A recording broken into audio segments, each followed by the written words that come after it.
الحمد لله رب العالمين، والصلاة والسلام على أشرف الأنبياء والمرسلين نبينا محمد وعلى آله وصحبه وأهل طاعته أجمعين، أما بعد۔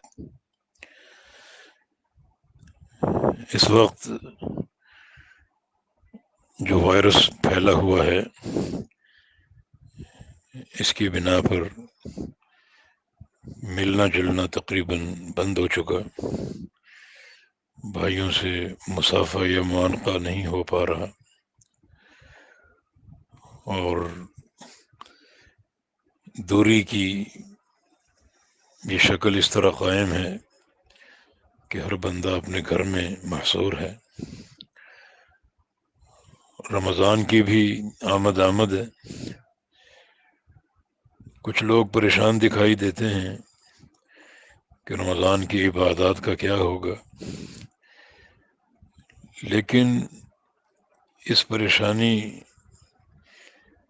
کی کوئی توجیہ نہیں کی جا سکتی، ساتھی خواہ مخواہ پریشان ہیں۔ جو بھی ہے اللہ تعالیٰ کا امر مقدر ہے، جس پر ہر بندے کو سر تسلیم خم کرنا چاہیے۔ امیر المؤمنین عمر بن خطاب رضی اللہ عنہ کا قول ہے کہ ما ابالی ای مطیت ارکبنی ربی، مجھے کوئی پرواہ نہیں میرا رب مجھے کس سواری پر سوار کروا دے۔ معنی یہ کہ کوئی بھی حالت، کوئی بھی صورتحال، غمی ہو، خوشی ہو، تنگی ہو، آسانی ہو، مالداری ہو یا فقر ہو، یہ سب سواریاں ہیں، اللہ تعالیٰ کا امر ہے۔ اللہ رب العزت جس سواری پر بٹھا دے میں اس کی رضا پر راضی ہوں۔ تو اس وقت اس وبا کی صورت میں گھروں سے نکلنا ممکن نہیں ہے، تو یہ عبادات گھروں میں انجام دی جائیں گی، تو یقیناً اللہ تعالیٰ کی رضا اسی میں ہے، یہ اس کا امر ہے، اس کی تقدیر کا فیصلہ ہے۔ تو اس میں کیوں ہم شکوے کریں یا کیوں ہم پریشانی کا اظہار کریں؟ میں یہ عرض کرتا ہوں کہ ہو سکتا ہے یہ رمضان کا مہینہ ہمارے لیے تمام گزشتہ رمضانوں سے بہتر ہو۔ جو گزشتہ رمضان گزرتے تھے تو ہم سوچتے تھے یا باتیں کرتے تھے رمضان میں بڑا مزہ آیا، فلاں جگہ تراویح پڑھی، وہاں کے امام کی قرأت اور لہجہ حرم کے امام جیسا تھا، اور فلاں جگہ اعتکاف کیا، بڑی وہاں رونق ہوتی تھی، وغیرہ وغیرہ۔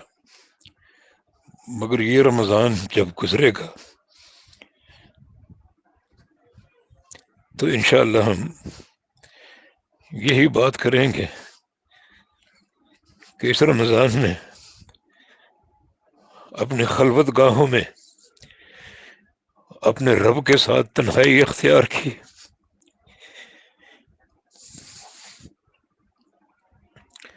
تنہائی میں بیٹھ کر قرآن پڑھا، نفل پڑھے، اپنے اہل خانہ کے ساتھ، اپنے اہل و عیال کے ساتھ، تو بڑی اخلاص سے بھری باتیں ہوں گی۔ اس سے قبل رونقیں آنا جانا ممکن ہے، اخلاص ہو نہ ہو، مگر یہ رمضان سب سے بہتر ہوگا انشاءاللہ کہ اس میں اللہ تعالیٰ کے ساتھ خلوت کے موقع ملیں گے، تنہائی کے موقع ملیں گے، تنہائی کی عبادات ہوں گی، رب تعالیٰ کے سامنے روئیں گے، گڑ گڑائیں گے۔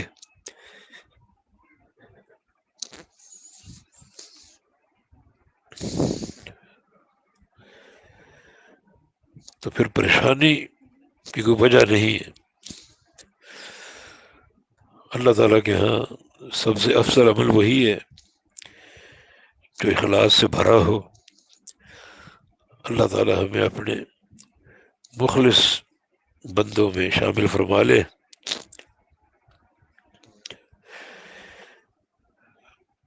انشاءاللہ ہم رمضان کی جو عبادات وغیرہ تراویح وغیرہ ان کا اہتمام اپنے گھر میں ہی کریں گے.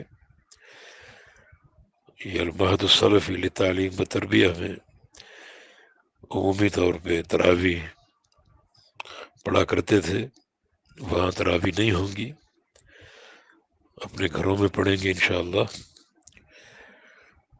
جو یہ 20 نکاتی ایک پروگرام آیا ہے ہماری حکومت کی طرف سے، تو نہ تو ہم اس پر کوئی تنقید کرتے ہیں اور نہ اپنی پالیسی اس کے مقابلے میں پیش کرتے ہیں. میں یہ عرض کر رہا ہوں کہ میں گھر میں ہی نماز کا اہتمام کروں گا. لیکن یہ حیرت ضرور ہے کہ جب پاکستان میں یہ وائرس ہلکی سطح پر تھا اور روزانہ اکا دکا لوگ فوت ہو رہے تھے، اس وقت تو مساجد بند کر دی گئیں. لیکن جب 18-20 وفاتیں شروع ہو گئیں تو یوں مساجد کو کھولنے کا حکم جاری کر دیا گیا. حالانکہ وبا اپنی شدت اختیار کر چکی، جس کے علاج کی کوئی دوا تجویز نہیں ہو سکی اب تک. پرہیز، ترک اختلاط اور تنہائی ہی اس وائرس کا سب سے بڑا علاج ہے. تو اسی کو ترجیح دینی چاہیے اور اختلاط سے حت الوسع گریز کرنی چاہیے. مسجد میں تراویح پڑھنا کوئی ناگزیر امر نہیں ہے، بلکہ نبی علیہ السلام نے ساری عمر گھر میں ہی پڑھی. 3 راتیں آپ تشریف لائے اور آپ نے باجماعت اہتمام کیا، اور یوں ایک سنت ہمارے سامنے آ گئی، گھر کی بھی اور مسجد کی بھی. تو کیا گھر میں تراویح پڑھنا ناجائز ہے؟ جو آپ لوگوں کو مسجد میں لا رہے ہیں اور صف بندی کے تعلق سے شریعت کے قانون کی دھجیاں بکھیر رہے ہیں. جس کام میں دونوں گنجائشیں موجود ہیں، مسجد میں پڑھیں یا گھر میں پڑھیں، اور گھر میں پڑھنے کی صورت میں اخلاص کی زیادہ حفاظت بھی ہے، اور اگر گھر میں جماعت ہو رہی تو صف بندی بھی ہے. تو آپ مسجد میں لوگوں کو بلا کر اللہ کی حدود اپنی رائے سے کیوں پامال کر رہے ہیں؟ پھر بڑی عجیب بات ہے، جو کام گھر میں ہو سکتا ہے وہ کام مسجد میں آپ کروانا چاہ رہے ہیں، اور جو کام مسجد کے ساتھ مخصوص ہے یعنی اعتکاف، اس میں آپ اجازت دے رہے ہیں کہ گھر میں کر لو. کس قانون کے تحت؟ کس دلیل کے تحت؟ کس نے آپ کو اجازت دی کہ آپ اللہ کی شریعت کو اپنے ہاتھوں میں لیں اور یوں اس کو ایک کھلونا بنائیں؟ اللہ تعالیٰ مسبب الاسباب ہے، اور یہ دین کی وسعت اور سماحت ہے. انشاءاللہ نمازیں ہر جگہ ہو جائیں گی. توبہ کے لیے مساجد مخصوص نہیں ہے، گھروں میں توبہ ہو سکتی ہے. تلاوت قرآن کے لیے مساجد مخصوص نہیں ہے، گھروں میں تلاوت قرآن ہو سکتی ہے. اور جب آپ کے دل میں مسجد کی محبت ہے اور آپ دل میں سوچتے ہیں کہ مسجدیں جو ہیں وہ بند ہوں گی یا جانا ممکن نہیں ہوگا، تو اس سوچ کا اللہ آپ کو اجر دے گا، اور آپ گھروں میں نماز پڑھیں گے، نماز پڑھنے کا اجر اللہ آپ کو دے گا. تنہائی ہوگی تو اخلاص کا اجر آپ کو ملے گا. تو میں یہ سمجھتا ہوں کہ یہ رمضان انشاءاللہ سابقہ تمام رمضانوں سے بہتر ہو سکتا ہے اگر ہم تھوڑا سا سوچیں اور غور کریں. اللہ تعالی اپنے بندے کے اخلاص کو دیکھ کر اس کے تھوڑے سے عمل پر راضی ہو جاتا ہے. بڑی وہ غفور الرحیم ذات ہے، چھوٹی سے چھوٹی نیکی قبول کر لیتا ہے اور راضی ہو جاتا ہے، اور بڑے سے بڑے گناہ کو معاف کر دیتا ہے. نیکی چاہے ذرے کی مقدار میں ہو، اللہ تعالیٰ قبول کر کے خوش ہو جاتا ہے، اور گناہ چاہے پہاڑوں جیسا ہو اللہ تعالیٰ ایک بار کے استغفار سے معاف کر دیتا ہے۔ بڑی وسعت ہے، بڑے خزانے ہیں، بڑی رحمت سے بھرپور اس کے معاملے ہیں۔ امام ذہبی رحمہ اللہ نے تاریخ اسلام میں ایک شخص کا ذکر کیا ہے جس کا نام مسعود بن عبداللہ الحمدانی۔ لکھا ہے کہ کان من خیار الناس، اس کا شمار اچھے لوگوں میں ہوتا تھا۔ تو اس کی زندگی میں ایک وتیرہ تھا، کوئی شخص اگر اس پر کچھ زیادتی کر بیٹھتا تو وہ 2-4 دن بعد آتا نادم ہو کر کہ مجھے معاف کر دو، تو وہ کہتا الماضی لا یذکر، میرے بھائی جو گزر گیا سو گزر گیا، اب اس کو یاد نہ کرو، چھوڑ دو اس کو۔ تو جو بھی اس طرح کا معاملہ ہوتا تو وہ یہی کہتا الماضی لا یذکر، الماضی لا یذکر، جو گزر گیا سو گزر گیا، اس کو مت یاد کرو، چھوڑ دو اس کو۔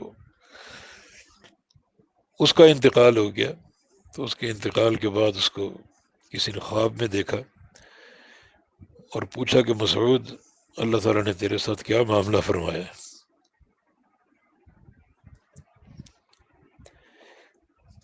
تو کہتا ہے کہ اللہ تعالیٰ نے جب مجھے دیکھا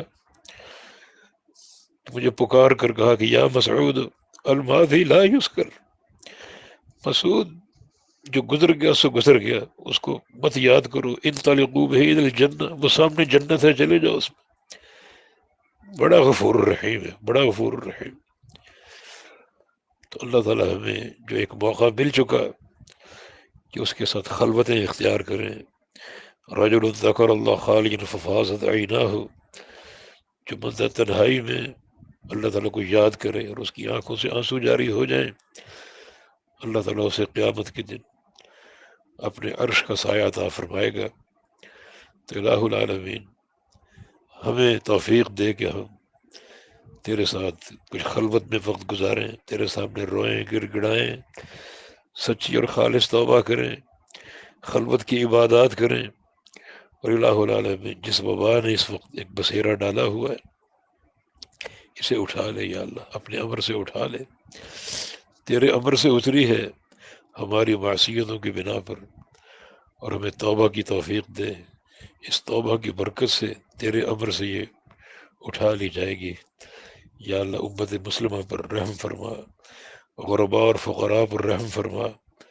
اس وقت جو بڑی ایک پریشانی کی زندگی گزار رہے ہیں، الہ العالمین تمام بلاد اسلامیہ سے اس وبا کو اٹھا لے اور پوری دنیا سے اٹھا لے الہ العالمین، اور اپنی طرف رجوع کی توفیق عطا فرما دے۔